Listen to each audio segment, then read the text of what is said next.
اعوذ باللہ من الشیطان الرجیم بسم اللہ الرحمن الرحیم وَيَزِيدُ اللَّهُ الَّذِينَ اهْتَدَوْا هُدًى، اور اللہ تعالیٰ ان لوگوں کی ہدایت میں اضافہ کرتا ہے جو ہدایت کی راہ اختیار کریں۔ اللہ بڑھاتا ہے ان لوگوں کو ہدایت میں کہ جنہوں نے ہدایت اختیار کی۔ والباقیات الصالحات خیر عند ربک ثوابا وخیر مردا، اور یقیناً نیک باقی رہنے والے تو وہ نیک عمل ہے۔ یہ مال و دولت باقی رہنے والا نہیں ہے، یہ تو یہیں کی شے یہیں رہ جائے گی۔ باقیات الصالحات، بقا اگر ہے، دوام ہے انسان کے ساتھ، اس عالم آخرت میں جانے والی کوئی شے ہے تو باقیات الصالحات ہے، وہ تو نیک کام ہے۔ خیر عند ربک ثوابا، وہ یقیناً تیرے رب کے نزدیک بہت بہتر ہیں بدلے کے اعتبار سے بھی، وخیر مردا، اور اس اعتبار سے بھی کہ لوٹ کر جایا جائے ان کے پاس۔ جب ہم وہاں پہنچیں گے ہمیں اپنے اعمال جو ہیں وہ منتظر ملیں گے، ان کی جزا، بلکہ یہ کہ کہا جائے گا یہ تمہارے اعمال ہی ہیں، ان کی شکل بدل گئی ہے۔ افرأیت الذی کفر بآیاتنا وقال لأوتین مالا وولدا، تو کیا تم نے دیکھا اس شخص کو جو ہماری آیات کا تو کفر کرتا ہے اور کہتا ہے مجھے تو لازماً ملے گا، مال بھی ملے گا اور اولاد بھی ملے گی۔ یہ وہی بات سمجھ لیجیے سورہ کہف میں آ چکی ہے کہ اس نے کہا تھا وَلَئِن رُدِدتُّ إِلَىٰ رَبِّي لَأَجِدَنَّ خَيْرًا مِّنْهَا مُنقَلَبًا، تم جو ہو جوتیاں پھٹکار رہے ہو یہاں پر بھی، تمہیں وہاں بھی کچھ نہیں ملنا۔ اگر واقعی آخرت ہو ہی گئی، اول تو مجھے گمان نہیں، میں نہیں سمجھتا کہ وما اظن الساعۃ قائمۃ ولئن رددت الی ربی لاجدن خیرا منہا منقلبا، تو مجھے وہاں پر بھی اچھا ہی ملے گا جیسے یہاں اچھا ملا ہوا ہے۔ وہی اسی طرح یہ ہے کہ ان کا ہمیں تو وہاں پر بھی ملے گا، آخرت میں بھی بہت سا مال بھی ملے گا، اولاد بھی ملے گی۔ اطلاع الغیب، یہ دنیا بھی مراد ہو سکتی ہے لیکن میرے نزدیک آخرت ہی مراد ہے۔ اطلاع الغیب، کیا وہ غیب پر مطلع ہو چکا ہے، اس نے جھانک کر دیکھ لیا ہے غیب کو؟ ام اتخذ عند الرحمن عہدا، یا وہ کوئی رحمان سے عہد لے چکا ہے، پکا قول و قرار لے چکا ہے جس پر اس یقین سے کہہ رہا ہے کہ اسے تو مال بھی ملے گا اور اولاد بھی ملے گی۔ کلا، ہرگز نہیں۔ سنکتب ما یقول، جو کچھ یہ کہہ رہا ہے وہ ہم لکھ لیں گے تاکہ جواب دہی پوری کرنی پڑے کہ کیا کیا بکواس تم کیا کرتے تھے۔ وَنَمُدُّ لَهُ مِنَ الْعَذَابِ مَدًّا، اور پھر عذاب کے اندر ہم اس کے اضافہ کرتے چلے جائیں گے، عذاب کو اس کے لیے کھینچتے چلے جائیں گے۔ وَنَرِثُهُ مَا يَقُولُ، اور جو کچھ وہ کہہ رہا ہے اس کے وارث تو ہم ہوں گے، سارا مال دنیاوی سامان جو بھی کچھ ہے وہ تو ہماری وراثت میں آ جائے گا۔ وَيَأْتِينَا فَرْدًا، اور وہ جب آئے گا ہمارے سامنے ہماری عدالت میں پیش ہونے کے لیے تو ایک فرد کی حیثیت سے آئے گا، نہ اولاد ساتھ ہوگی، نہ مال، نہ خدم، نہ حشم، نہ قوم، نہ ہم نشین، نہ حاشیہ نشین، کوئی نہیں ہوگا۔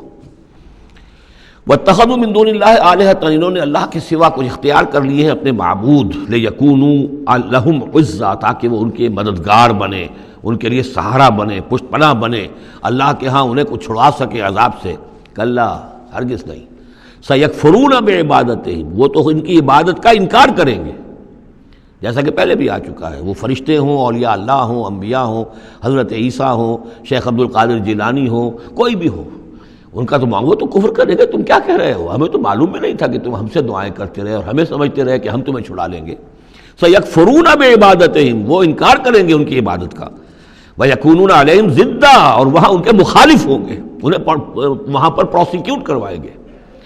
أَلَمْ تَرَ أَنَّا أَرْسَلْنَا الشَّيَاطِينَ عَلَى الْكَافِرِينَ تَعُزُّهُمْ عَزًّا، کیا تم نے دیکھا نہیں کہ ہم کافروں پر شیاطین کو بھیجتے رہتے ہیں، یعنی یہ کہ یہ شیاطین جن جو ہیں یہ ان پہ حملہ آور ہوتے رہتے ہیں اور انہیں خوب ابھارتے رہتے ہیں گناہوں کے اوپر، اور انہیں اور سرکشی کے اوپر آمادہ کرتے رہتے ہیں۔ وجہ کیا ہے کہ خود انہوں نے شیطان کی رفاقت کو اختیار کی ہے۔ فلا تعجل علیہم، اب یہ مضمون یہاں دوسری مرتبہ آ گیا، عجلت نہیں، فلا تعجل علیہم۔ ایک تو فرمایا قرآن مجید کے ضمن میں عجلت نہ کیجیے، اس کی جو بھی تنزیل ہے وہ اللہ تعالیٰ کی حکمت کے تحت جو اس میں تدریج ہے اسی کو آپ سمجھیے کہ خیر اسی میں ہے، آپ کا شوق اپنی جگہ ہے، لیکن یہ کہ ایک دوسری بات فلا تعجل علیہم، ان کے بارے میں بھی آپ جلدی نہ کیجیے، ایسا نہ ہو کہ آپ کے دل میں یہ خیال آئے کہ اب ان کفار مکہ کی رسی جو ہے مزید دراز نہیں ہونی چاہیے، اب ان کو پکڑ لیا جانا چاہیے، انہوں نے حد کر دی ہے، جس طریقے سے کہ حضور کو زج کیے ہوئے تھے وہ ہم دیکھتے چلے آ رہے ہیں سورہ انعام سے، لیکن اے نبی جلدی نہ کیجیے۔ فلا تعجل علیہم، ان کی مخالفت، علی یہاں پر آ رہا ہے، فلا تعجل علیہم انما نعد لہم عدا، ہم ان کی پوری گنتی کر رہے ہیں، ایک ایک عمل ان کا لکھا جا رہا ہے، ہر چیز کا ان کو جواب دہی کرنی ہوگی، ہر چیز کی ان کو سزا مل جائے گی، لیکن یہ کہ ہمارے ہر کام کے اندر جو بھی فطری تدریج ہے، اس کی جو توقیت ہے، اس کا جو نظام ہم نے بنا رکھا ہے وہ اسی کے مطابق ہوگا۔ یوم نحشر المتقین الی الرحمن وفدا، یاد کرو جس دن کی ہم جمع کریں گے اہل تقویٰ کو، وہ رحمان کی طرف آئیں گے مہمانوں کی صورت میں، جیسے مہمانوں کا استقبال ہوتا ہے، وفد آیا ہے۔ وَنَسُوقُ الْمُجْرِمِينَ إِلَىٰ جَهَنَّمَ وِرْدًا، اور جو مجرم ہیں انہیں ہم دھکیلیں گے، دھکے دیں گے، ہانک کر لے جائیں گے جہنم کی طرف، جیسے کہ کوئی پیاسے جانور جاتے ہیں گھاٹ کی طرف۔ لا یملکون الشفاعۃ الا من اتخذ عند الرحمن عہدا، کسی کے بھی کوئی شفاعت کام نہیں آئے گی سوائے اس کے کہ جس نے رحمان کے پاس اپنا ایک مقام حاصل کر لیا ہے۔ یعنی ایک شخص جو ہے بنیادی طور پر اللہ کے ساتھ اس نے اپنا عہد نبھایا ہو، اللہ کی بندگی کر رہا ہو، کوئی خطائیں ہو گئی ہیں، کوئی غلطیاں ہو گئی ہیں، جیسے کوئی پھسل جاتا ہے، کوئی کمزور بھی ہوتا ہے انسان، ایسے لوگوں کے لیے تو شفاعت مفید ہو سکتی ہے۔ لیکن جو سرے سے اس عہد کی خلاف ورزی کر رہے ہوں، جو بجائے مشرق کے ان کا رخی مغرب کی طرف ہو، بجائے کعبے کے ان کا رخی جو ہے کسی اور شے کی طرف ہو، تو ظاہر بات ہے کہ ان کے لیے شفاعت نہیں ہے۔ وقالوا اتخذ الرحمن ولدا، اور انہوں نے ایک اور عقیدہ گھڑ لیا ہے کہ رحمان نے اپنے لیے اولاد اختیار کی ہے۔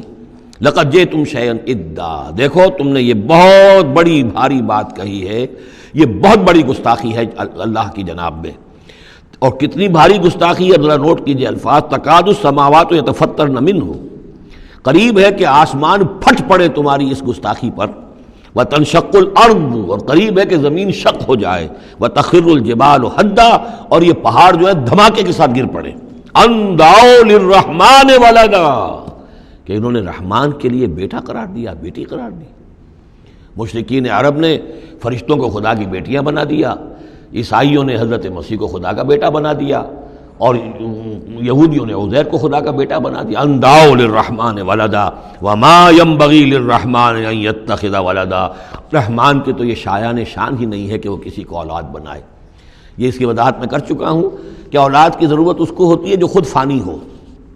ہمیں معلوم ہے ہم مر جائیں گے، ہمارا نام و نشان مٹ جائے گا، اولاد کے ذریعے سے ہمارا نام زندہ رہے گا۔ یہ اصل میں ایک اپنی ہی تسلسل انسان سمجھتا ہے کہ میری ہستی کا تسلسل ہے، میری اولاد گویا کہ میرا اپنی بقا کی ایک شکل ہے۔ اس لیے کہ یہ انسان کے اندر ہے۔ مجھے یاد ہے جب ہم پڑھتے تھے کالج میں تو الفا ایک کمپنی ہوتی تھی لاہور میں جو فائل کورز وغیرہ بناتی تھی نوٹ بکس کے، تو اس میں پیرامڈس کے عنوان سے جو بہترین الفاظ لکھے ہوئے تھے اب بھی مجھے یاد ہیں، still and resolute, calm and self-possessed, still and resolute, the pyramids echo unto eternity, the defiant cry of man's will to survive and conquer the storms of time۔ کہ یہ جو ان لوگوں نے فرائضہ نے اتنے بڑے بڑے پیرامڈز بنا دی، کائے کے لیے بنا دیے؟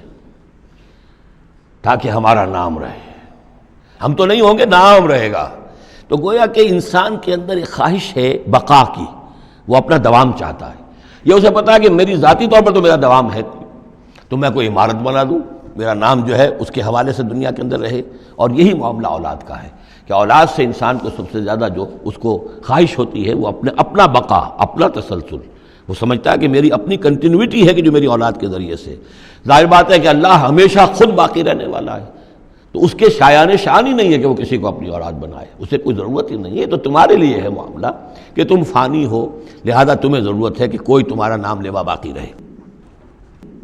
وما ينبغي للرحمن ان يتخذ ولدا ان كل من في السماوات والارض الا آتي الرحمن عبدا، نہیں ہے کوئی بھی آسمانوں اور زمین میں کوئی بھی مگر یہ کہ وہ حاضر ہوگا رحمان کی عدالت میں بندے کی حیثیت سے، کسے باشد، جبکہ ہمیں معلوم ہے کہ محمد الرسول اللہ صلی اللہ علیہ وسلم بھی حاضر ہوں گے تو بندے کی حیثیت سے، عبدہ ورسول، عبد۔ اور حضور فرماتے ہیں کہ اس روز میدان حشر میں لواء الحمد بیدی، میرے ہاتھ میں ہوگا حمد کا جھنڈا، اور اس روز جو میں حمد کروں گا اللہ کی وہ آج نہیں کر سکتا۔ اللہ تعالیٰ کی حمد بیان کریں گے محمد الرسول اللہ عدالت خداوندی میں کھڑے ہو کر۔ تو معلوم یہ ہوگا کہ جو بھی آئے گا بندہ بن کر آئے گا، وہ عیسیٰ ہوں یا عیسیٰ ابن مریم انت قلت للناس اتخذونی وامی الہین من دون اللہ، یہ سوال کیا جائے گا کہ نہیں؟ تو فرمایا کہ ان کل من فی السماوات والارض، یقیناً کوئی نہیں ہے آسمانوں اور زمین میں، الا آتی الرحمن عبدا، مگر وہ رحمان کی خدمت میں آئے گا، حاضر ہوگا بندے کی حیثیت سے۔ لقد احصاہم، اس نے ان سب کی گنتی کی ہوئی ہے، ان کا پورا احاطہ کیا ہوا ہے، کوئی چھپ نہیں رہے گا، کہیں بچ کر نہیں رہ جائے گا۔ وعدہم عدا، اور ہم نے پوری گنتی رکھی ہوئی ہے۔